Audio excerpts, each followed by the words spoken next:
Jason stands up, his calm demeanor masking the storm brewing within. The question lingers in the air. How far will this biker push his luck? The biker slows down, grinning smugly at the commotion he's caused. He seems to enjoy being the center of attention, thriving on the discomfort of the crowd. A man tries to speak up, telling him to stop, but the biker dismisses him with a wave, laughing as he revs the engine again. His confidence grows, and with it, his carelessness. Meanwhile, Jason quietly observes, his hands in his pockets, his expression calm, but his focus sharp. The injured terrier's owner, still shaken, thanks him for stepping in. But Jason just gives a slight nod, his attention locked on the biker. Nearby, a group of teenagers whisper to each other, debating whether it's really Jason Statham standing in their park. Unaware of the tension building around him, the biker decides to push further. He speeds past a family walking their golden retriever, barely missing the dog. The father yells, and the biker finally looks back, laughing, but Jason is already moving. The biker finally notices the crowd's uneasy silence as he slows his bike near the park's fountain. Something feels different now, but he shrugs it off, thinking he's just rattled them with his stunts. He leans casually on the handlebars, scanning the people around him with a smug grin, as if daring anyone to challenge him. Jason, now just a few steps away, moves quietly, his gaze steady and unwavering. The crowd starts to part, sensing that something significant is about to happen.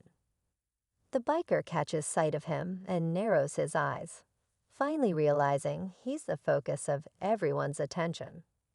"Something you want, mate?" The biker calls out, his tone laced with fake bravado.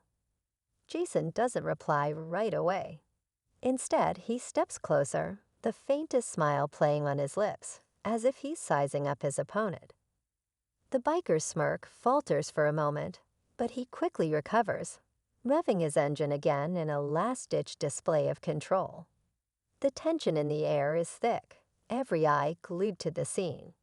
No one dares to speak.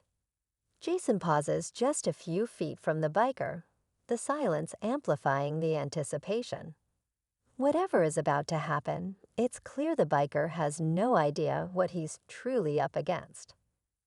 The biker revs his engine louder, trying to mask his unease. "What's the matter? Cat got your tongue?" He jeers, his voice echoing through the now silent park. Jason tilts his head slightly, his calm demeanor unshaken. But before he can respond, a sharp bark pierces the tension. From behind Jason, the injured terrier reappears, tail wagging despite its limp. The dog's determined gaze is locked on its owner, Jason. A murmur ripples through the crowd as the realization dawns on them. The biker's confidence wavers for the first time as he glances between Jason and the dog, finally connecting the dots. But just as the biker seems to grasp the gravity of his actions, a police siren wails in the distance, startling everyone. The biker's bravado crumbles further. He looks around, weighing his options, when suddenly, Jason takes a step closer and speaks in a low, controlled voice. "You've made a lot of noise today," Jason says, his tone calm yet charged with warning. The biker swallows hard, his fingers twitching on the handlebars. But before he can act, a teenager from the crowd steps forward, holding up their phone. "We've got it all on video," they announce, their voice firm. The biker's eyes dart nervously to the growing crowd, now emboldened by the unfolding drama. The stakes have shifted. It's not just Jason Statham standing in his way anymore. It's the entire park, armed with the truth and ready to hold him accountable. The biker's smirk vanishes as the weight of the moment finally hits him. He glances at the teenager holding the phone, then at the crowd, now a wall of silent witnesses. The sirens grow louder, and for a moment, it looks like he might speed off. But Jason steps squarely in front of him, blocking his path. "You've got two choices," Jason says firmly, his voice calm but commanding. You can stay here and face what's coming, or you can run and make it worse for yourself. The biker hesitates, sweat glistening on his forehead. His bravado is gone, replaced by a nervous energy. Just as he grips the handlebars, ready to make his move, Jason kneels and calmly unhooks something from the bike's frame, a set of keys. The biker freezes in disbelief.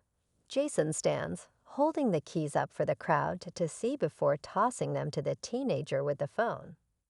The police car finally pulls up, officers stepping out as the biker stammers, trying to come up with an excuse. The crowd parts to let the officers through, their phones still recording. The biker's once loud persona is reduced to silence as he's taken aside to explain himself. Just as the tension eases, Jason picks up the terrier, giving it a reassuring pat. The crowd cheers softly, relieved and impressed. But before walking away, Jason turns to the teenager and says with a wink, "Make sure that video gets out. Some lessons need an audience." The biker's face pales further as he realizes his actions won't just end here. They'll follow him far beyond this park. As the police escort the biker to their car, the crowd slowly begins to disperse, their chatter filled with a mix of relief and admiration. The terrier, now safely in Jason's arms, wags its tail as if sensing the danger has passed. Jason hands the pup back to its grateful owner, sharing a quiet smile before turning to leave. The teenager with the phone hesitates for a moment, then calls out, "Thanks for standing up to him." Jason glances back, giving a simple nod, his trademark understated confidence shining through. As he walks away, the once tense park feels peaceful again. Families return to their strolls, dogs resume their play, and the buzz of what just happened lingers in the air. By the time Jason disappears around the corner, one thing is clear. Standing up for what's right, no matter how small the moment, can inspire others to do the same.